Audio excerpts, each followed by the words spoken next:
Okay, guys, can you hear me? Okay, perfect. We're gonna start our Groq event. So this is gonna be Groq talking about their workshop and what they do, and just getting into that more. So it is live streamed, so it's gonna be uploaded to our YouTube channel right after the it's gonna be live streamed, then put into a VOD. So if you want to look back at it later tonight, you definitely can. So this is gonna be Mark from Groq, and he's gonna start you guys off. Thank you, guys. Appreciate you. I know you've got a long night ahead, so hopefully we'll get through get through this and get you guys back to hacking. And thank you for our AV support, figuring out how to get me up on screen here. Appreciate you. So my name is Mark Heaps. I'm the Chief Tech Evangelist and VP of Brand at Groq. The cool thing about my role is I actually get to see thousands of demos and applications that people design and build all the time using LLMs, vision models. I've seen connectomics models, RNNs, GNNs, you name it. Everything from, hey, can you make this tell me this is a cat in this meme, all the way up to the tokamak nuclear fusion reactor. How can we get our control systems to pass audit in sub 1 second shutdown? So it's quite the range of things which we get to observe, which is really, really fun. So I asked earlier if anybody had heard of Groq. I saw during that most people don't, so I usually don't go through the entire background, but I figure it might be worth just explaining like who we are and what it is that we do. So Groq is a fully integrated infrastructure solution for AI inference, and the best way to think of that is we say that we are sand to sky. If you've heard of Google and their processor, the TPU, our CEO was actually the creator of that processor for Google, and he spun off in 2016 and actually formed Groq to make a new type of processor that we call an LPU. It's a language processing unit. The short version of this is it's optimized for inference for anything that is linear based. And because most transformer models and other models are all based on linear algebra, it actually runs really, really fast for your AI applications, which is why we're here to help you guys as you're building your applications. We want it to run exceptionally well. So we're offering free tokens and an increased rate limit for your applications when you actually want to demonstrate what it is that your app will do, if you're building with any of the popular foundational open source models. So let's just dive in and run through some stuff. So hello, Rowdy Hex. I don't have the courage to do the let's get rowdy shout in a room. It's a very warm room at this point. So one of the things that's interesting about Groq's infrastructure as a fully integrated stack, all the way from the chip up, is that they actually started with the software. They built the compiler first before they built the chip, and then they built the hardware after that. And so this has allowed us to find all kinds of efficiencies to optimize the performance of our chips for these applications. It is distinctly different from a GPU. One of the core ways is that a GPU is a multi-core processor. We're a single-core processor. So this is how we get some of that linear throughput. A couple of clarifying details, though, about Groq. We don't make the models. We get asked all the time, like, oh, we love the Groq model. I'm like, we don't make the model. We use open source foundation models, like from companies, like Meta, Google, OpenAI, Mistral, and a number of others. We have a lot of those models available, and I'll talk about those in a second, available on the cloud platform. You guys can use all of those today. Did I miss any in there? Our secret sauce is the chip, so. All right, recently, it's been quite the journey for a company that's been around for 8 years, working on the chip. Our chip is actually a 10-year-old lithography, which has been setting the standard in inference benchmarks for the last year plus. What's interesting is we had set the fastest speed records for inference, and we did that with 14 nanometer silicon, which is 4-generation back 10-year-old lithography on silicon design. And we were outperforming the latest and greatest GPUs on the market. Since we built that, we were trying to figure out how do we get people to understand about this application for your models, for the sort of technology that you're building. And the best thing that we could come up with is put it online and make it available to you for free. So currently, as it stands, we give away over 5 billion tokens away for free a day, mostly to developer communities like yourselves that build things. Because of that, we've attracted, as of last week, 550,000 developers building on our platform. So it's been quite the hockey stick for us in adoption. And the good thing about that is we're learning from you guys about how you want to use it, what you build with it, and what you would like to see changed with our documentation, so on and so forth. And we have a pretty robust Discord community, so if you wanted to join that and give us feedback, we welcome that. Or if you're just learning, like I heard some people in the other room say, hey, I'm very new to coding, I'm really sort of new at this scene. We've got tens of thousands of developers in our Discord. There's cookbooks, recipes, tutorials. You can learn a lot from the community there. So one of the things that has changed for us is we obviously started with just language intelligence. That's your standard LLM. But we recognize that app builders are now getting into more diverse ecosystems of the sort of things they want to build, whether that's getting into a multi-agentic workflow, or now you're getting into multimodal workflows, where you actually want to use audio and visual inside of your applications. Today, thanks to some of the models that the open source community have built and we've deployed on our hardware, you now can actually do audio input with one of the models that we have in there. That is Distill Whisper from OpenAI. And then now with the meta model, we actually have a computer vision input capability as a part of Llama 3.2.11b and 9db. And I'll show a little bit of that here in a second. But we want to really see like how are people robustly using all of these different types of models in their applications. So if you haven't seen us before, here's a space where you can actually, are we doing okay? He's like, I forgot my snacks. So if you want to, you can go to console.groq.com. This is where you can sign up. You can get free API keys there for building your applications. The only thing I've been told is it doesn't work with some Outlook addresses, so that might be where you run into a little bit of a bug. But if you've got like standard Gmail addresses, et cetera, you can sign up just fine. It'll work for you there. During this event, though, if you actually want to apply for increased token rate limits, you can just go to groq.link/rowdyhacks, and you'll submit your team name, the org ID from the console. And when you submit that, my partner in crime over here, Val, visiting from Groq, he will actually see your application, and he'll be able to go in and increase the rate limits for your org. And then from there, you'll get an email notification that lets you know you've got the increased rate limits and speed.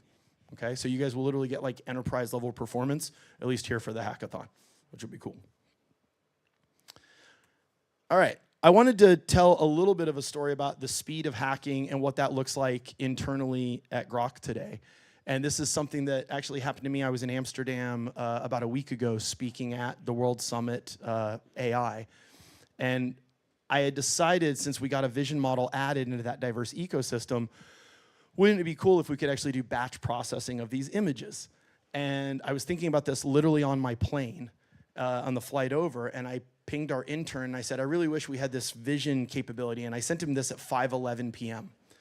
And I asked him, wouldn't it be cool if we do this? Benjamin said, oh, I can build that a minute later. This was in Slack. And I told him, I said, really? Like video frame accessibility, anything like that? And he says, yeah, it's just looped API calls. Now, I knew that the vision model couldn't do streaming, so I thought this wasn't possible, but he was willing to step outside of the box and think a little bit differently in doing these looped API calls. And so I told him, don't tease me, Ben. I'm 48 hours away from presenting in front of 54,000 people registered at that event. So this feels very friendly compared to the stage fright that I had at that event. And he actually said to me, this is the one thing that's actually so simple, I can do it right now and be confident for the demo. I wasn't sure he really knew what I meant. So then I sent him some wireframes. This is roughly 12 minutes after the initial message to him, and I just sent him some mock-ups. And then literally exactly 30 minutes later, he brought it online and said, it's online for you to play with. And that sort of blew my mind that we could get to this place where I was like, I spoke it into the universe and it was true, right? This is pretty common for us. Now on our Discord community, we see thousands of demos getting built every month. And people are really open about it. They're sharing their code. They're sharing their Git repos. Everything Ben builds, he open sources it. And we actually have some of his Git repos today. So if you like any of the ideas, you could go borrow code from there and borrow some of those resources. And I thought that might be useful for you guys. Okay, so let's talk about some of those resources. So now we've recently updated our docs, and we've got a lot of cookbooks up there that explain how to build things, what are some of the recipes you use, again, what do you do with these function calling, what are the integrators that you can use. And actually, one of our integrators is here hanging out with us today, Toolhouse. So we've got Orly here hanging out at the front. they've got a really amazing platform that provides like a simplified code version of these calls to other resources. So Orly will show you guys some of that in a little bit. But again, if you're just trying to accelerate your builds for the hack, use these resources to actually get to your proof of concept faster, because then you can iterate and make it more polished, right? Once you get the working concept down, then it's iteration. Okay, so let's take a look at some of these demos real quick. This is going to be hard to do one-handed, but we're going to try. Okay, so if you haven't seen Groq before, How about I hold your are you going to be a human mic stand? Yes, sir. Awesome, human mic stand. This is awkwardly close to each other. It's okay. It's okay. All right. So if you haven't seen Groq before, one of the things that we do is we have the console, but also just on our website, we have chat.groq.com. This isn't a product. Most of our demos are not products. We're just trying to show that we can run models really, really fast for your applications and your API calls. But we put this up so people could experience the models and see what they do, right? So how many of you guys have used ChatGPT before? All right, almost everybody. Perfect. I'm in the right room. So let's take a look at one of the like new small models from Meta. So here's 3.21b. They're designing this for some of their edge devices. So let's see if the microphone's working real quick. Let's see if it hears me. Give me a robust history of San Antonio, Texas. And so it's done. And so if you've compared that to the typewriter experience that you've had on other platforms, you're sort of seeing the difference in the speed that we can provide, right? And that's actually running at 3,500 tokens per second, okay? So why does this matter? I get told all the time by people, why would I care about that? It's faster than I can possibly read. But as your applications become more complex and you have more calls and you're introducing more layers to your applications, you need to have that margin of performance so that you can utilize that latency to actually make a positive, fluid user experience for the end user. We call this fluid and fluent, right? We want it to be fluid as in it's just really fast and happening, and we want it to be fluent in the way that it understands me and I understand it, right? And you can do some pretty interesting things with this. Now, I would just show, this demo was by a developer hacker. His name is Daniel Hernandez. He's on X, or I still call it Twitter. But he saw one of our demos and he says, hey man, I think I can build like an interesting stream of thought agent for iteration. And I said, okay, well, what does that look like? And so I need to move this little screen share thing out of the way. Just move that over. So he basically said, well, what if I could do like an iterative concept on a simple chat interface? So I'll just press the space bar. Let me refresh it just to be sure. And I'll push the space bar here. Build me an itinerary for a trip to San Antonio, Texas from 9 a.m. to 9 p.m. It'll be a 2-day trip.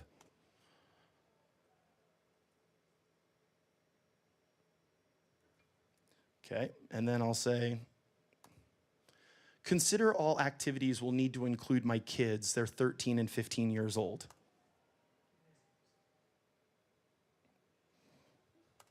Could you give me an estimated budget for each day on this itinerary?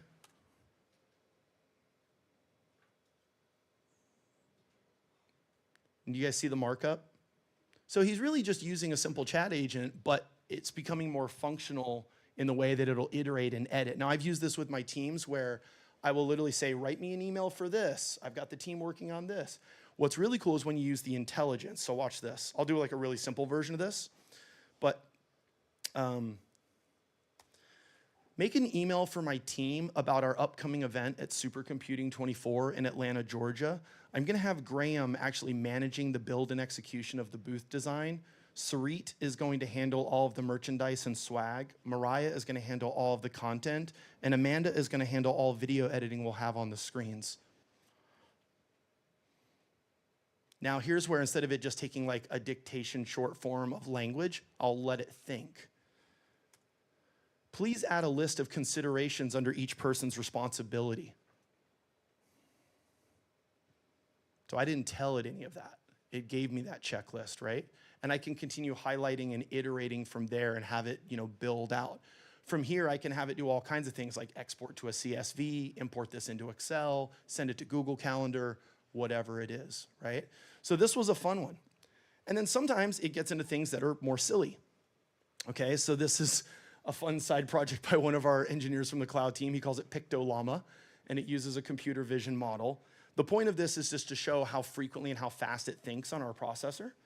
But now I'm gonna try to draw, my mouse is working, excellent. So you can see up here, you guys have all played Pictionary before? Yeah, same idea. So in here, he's got the LLM generating a long list of potential images, and it'll just ask us to draw things. But watch the thinking down here at the bottom as it's guessing while I draw in real time. So it wants me to draw a tornado. I have no idea what that would look like, but I think it's a squiggle. So I'm gonna do something like this. I don't even know how to draw a tornado. Tornado! All right, so I win at Pictolama, right? And then we can go play again, and it'll just keep drawing things and asking us to draw things. But that real time, if you see it guessing, like if I do something wrong on purpose, you'll see it starts guessing there down at the bottom. It's like, is it eyeballs? I don't know. Is this? I'm drawing a face now. Right? So it's a smile, but really, I'm not getting anywhere near the game. But do you see how fast it's thinking? So if you think about that, you could be sending it images all the time and it considering what are the details of that image. So yes, there is a cat in that meme, right? We can confirm and validate that. So these are some of the more fun things. And a lot of time people are building these in Streamlit and other resources to make a real proof of concept for folks. This is that actual app that Benjamin built for me that you saw the Slack message thread for. So by the time I actually landed, I could go in here and use this vision model. So this is using Llama 3.2.11b's vision model. And in here, I'll just show you guys the settings. For the vision call with that API, you can see there's a system prompt in here saying you're an AI assistant that analyzes images, describe them in detail. The one below is a chat system prompt, and I'll explain that in a second. But let's just load in some images here.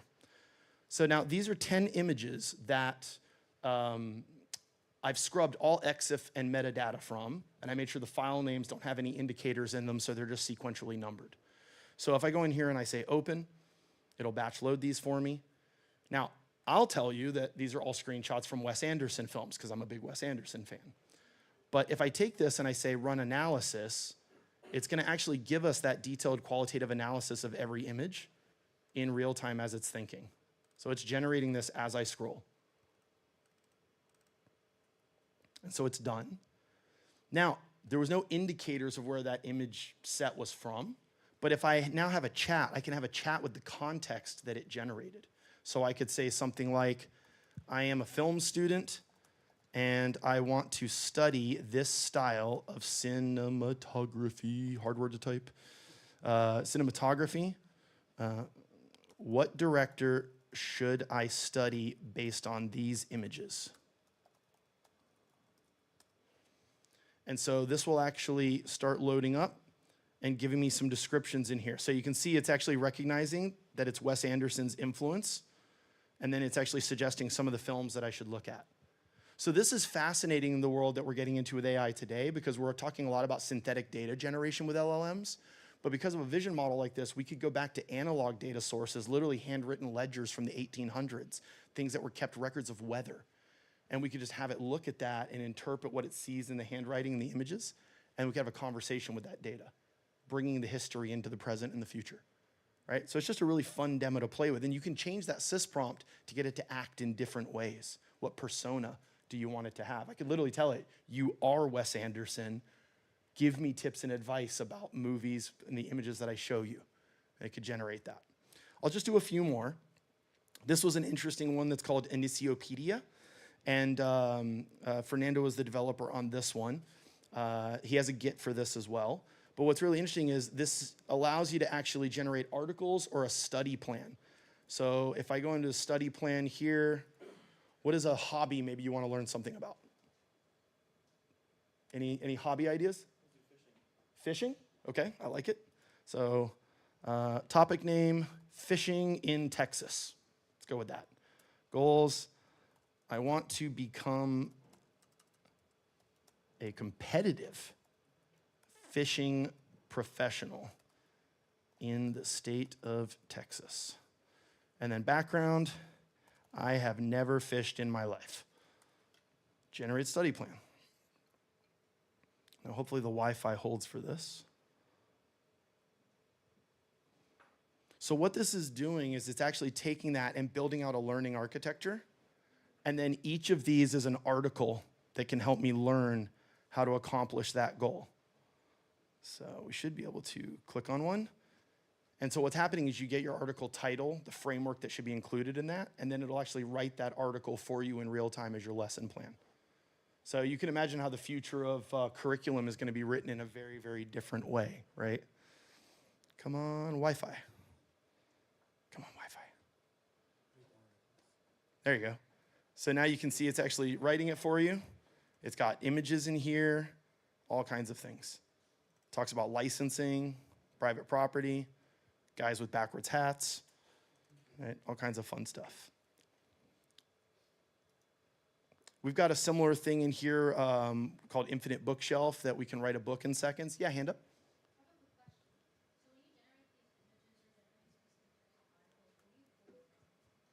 So the question was, when we're generating these articles or anything that is the content, where are we pulling those from? The training. So these particular demos you're seeing today, there are no scrapes. So we have nothing that's actually going out and polling, which is, if we have demos that do that, similar to Perplexity or Google, you would see citations of which sites we're pulling those from. These are not. These are completely based on how the model was trained and what knowledge it has. And then it's using probability ratings from the prompt that you provide it to actually write that article. So it says, well, you asked about this, you probably mean these 12 things. Of these 12 things, I think these are the most important ones based on like weights. And then from that, what is the topical content I want to write underneath that? And so there's a video I have online of writing a book about mental health using this model. I did this in Canada, and we actually wrote about a 167-page book on mindfulness for teens. And we wrote it in about 7 seconds. And so we could actually provide a resource for people to learn like mindfulness mental health practices that literally in that moment we could turn it into a PDF, upload it to like an education forum, and people could download it, and teachers and parents could use that as a resource immediately. Right? So this is one of the things that I'm personally passionate about, because I want to see these tools actually have an impact on humanity. Whereas if you did that process and went to a school district and said, hey, could you provide a resource for mental health and mindfulness? There's going to be a 6-month committee review. There's going to be a budget evaluation. Who's the expert? We have to talk about this resource you want to build. It is going to be a year before we publish anything out. So this allows us to accelerate and catalyze the first part, and then from there refine and iterate, similar to what I was saying before. Does that answer your question?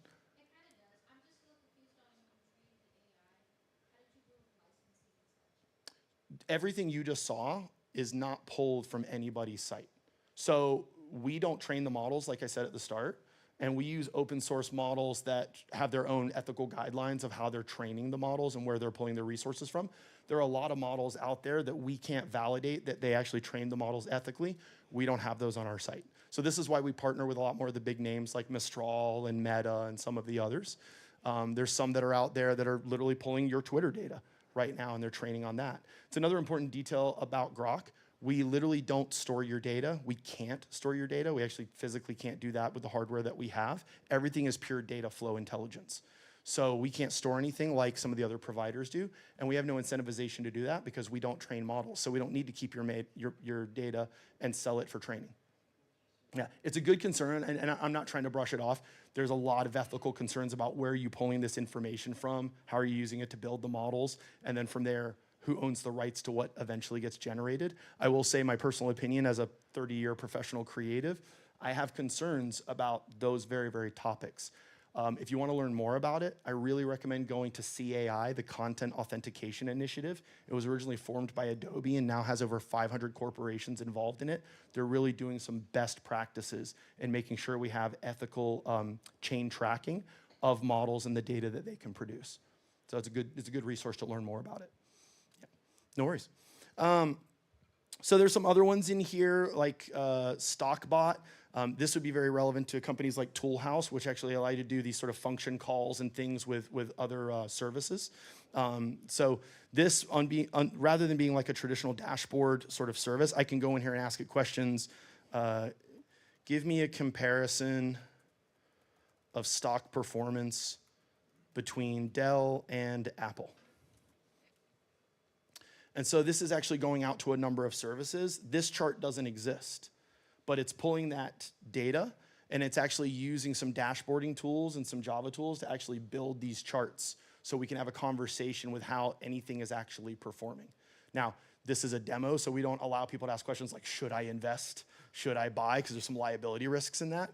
But it does show how you can have all these different types of functions that call to build out really interesting dashboards and visualization.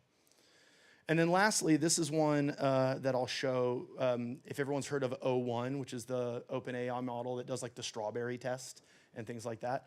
I was having a conversation with our intern. He's a brilliant engineer. And I said, man, it's amazing how they do this, and this. And he goes, I don't know if it's actually that amazing. I said, what do you mean? Everyone's losing their mind over this. And he goes, I think I can recreate this through prompting. So he actually created this called G1. This is on Git. The fork is available, and you can pull the code and build with it. But it's a multi-shot reasoning prompt system. So in here, you can actually see I asked it a question.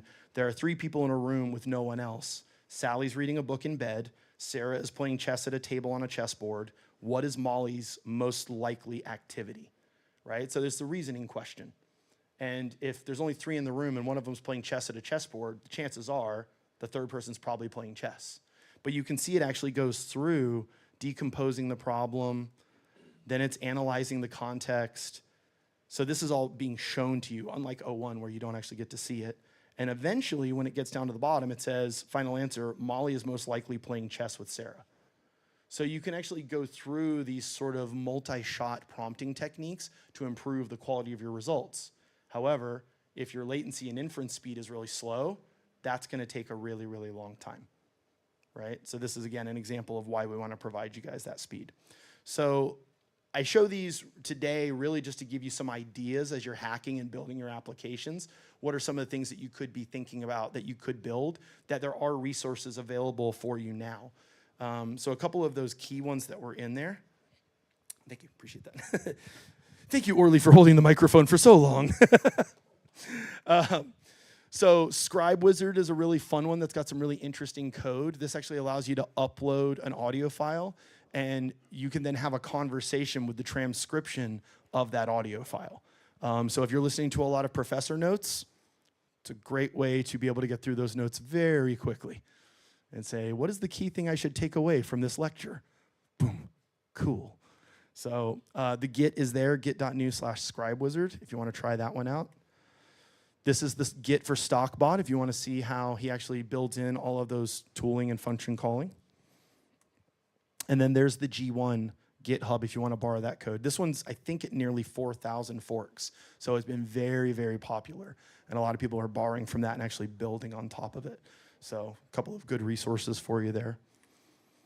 One thing that I am promoting today is we are always looking for people who are trying to make a name, build their app, build their product. We want to showcase your work.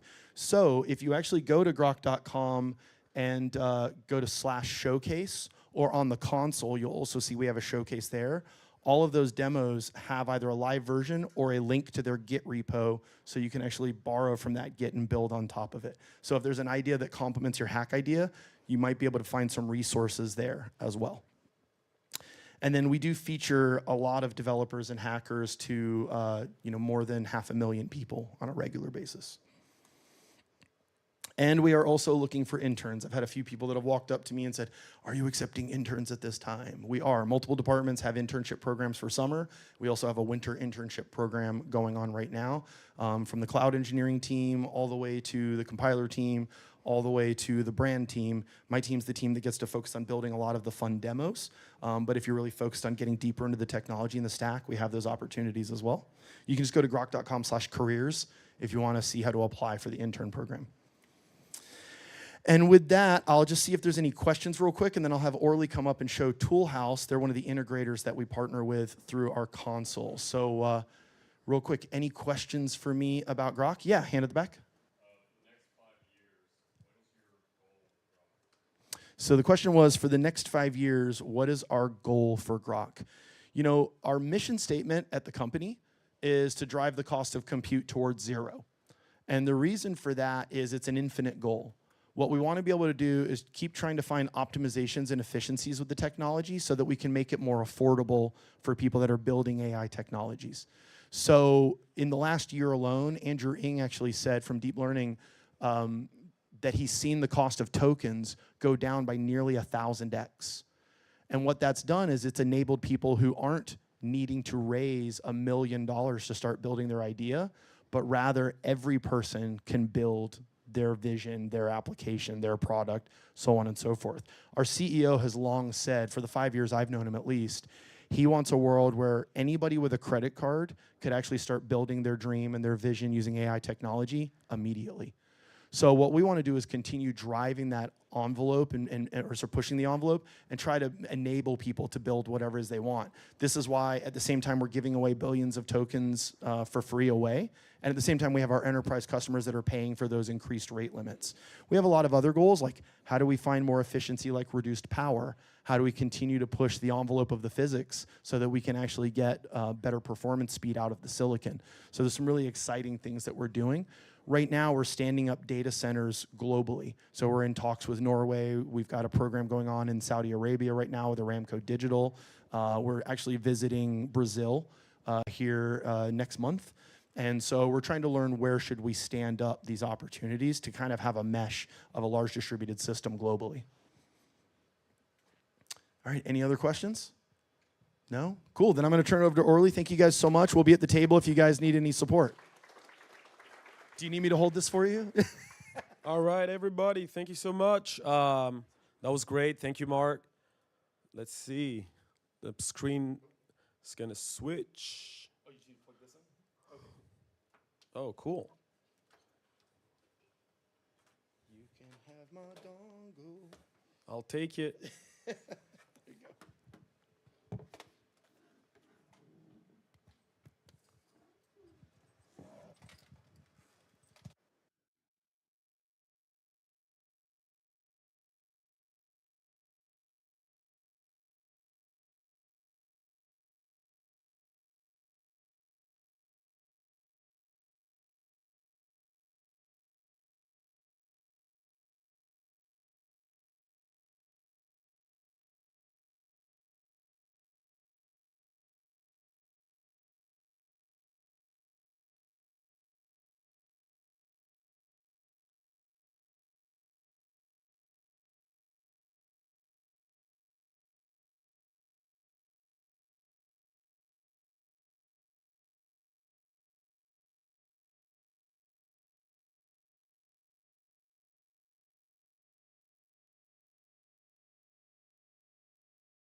We're back with non-8K display. Always good. All right, so my name is Orlando. Everybody calls me Orly. I'm a co-founder at this company called Toolhouse. This is my second company. How many people here want to have their own company one day?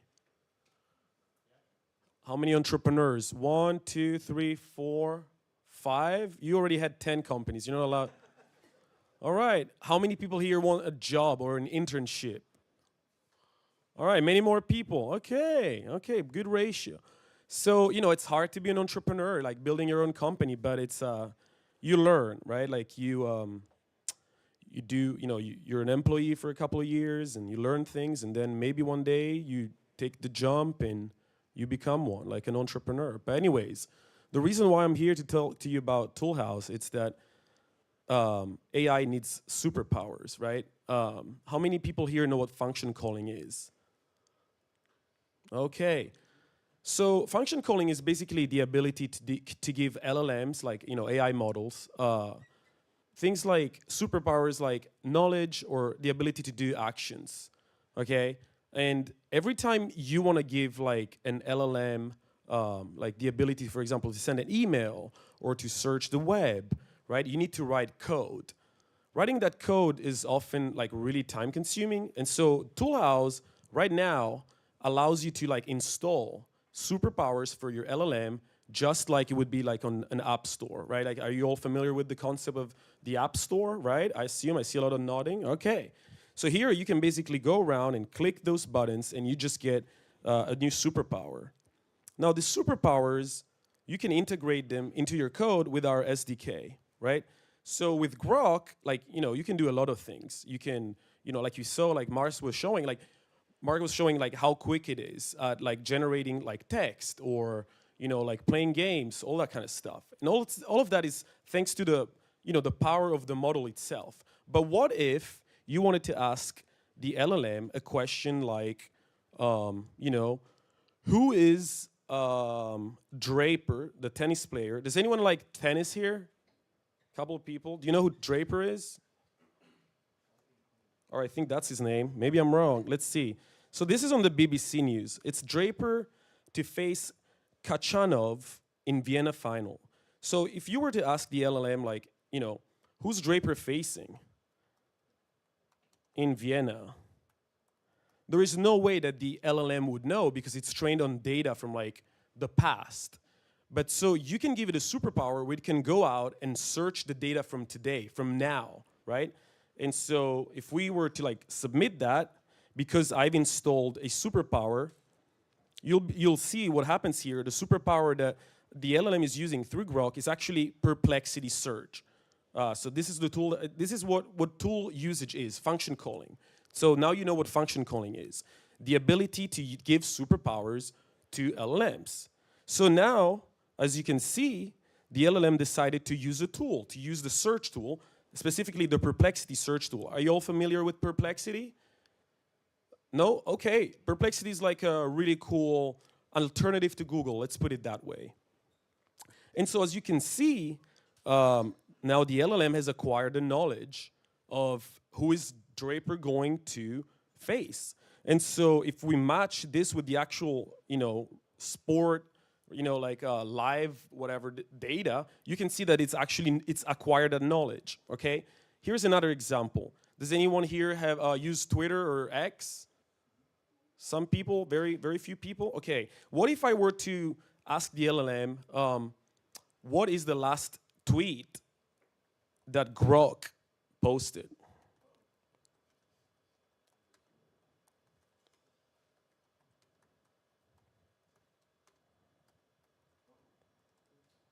Whoop, growing, that's autocorrect. Groq. So what you expect it to do is like the LLM, because it's trained on all this like past data, there's no way it knows what's on Twitter right now. But guess what?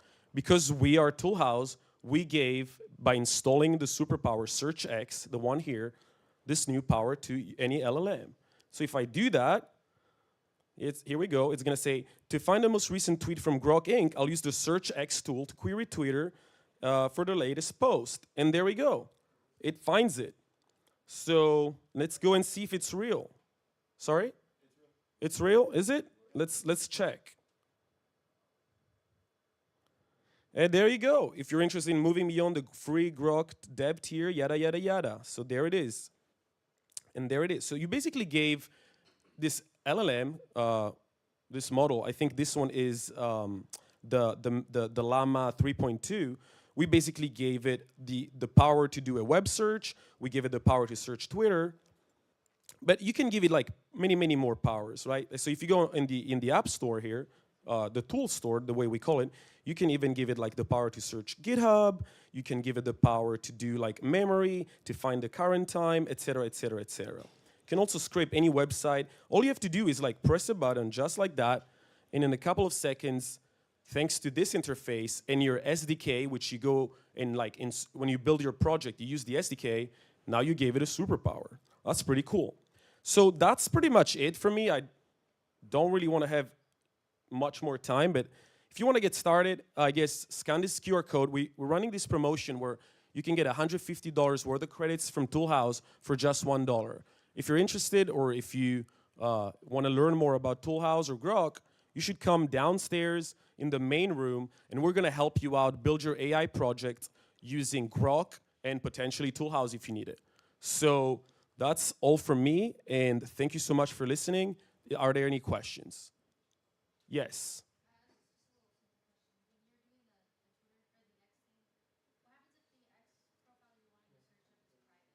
If the profile is private, you cannot search that profile. Yeah. So the way it works is the function calling, which is, are you guys familiar with APIs?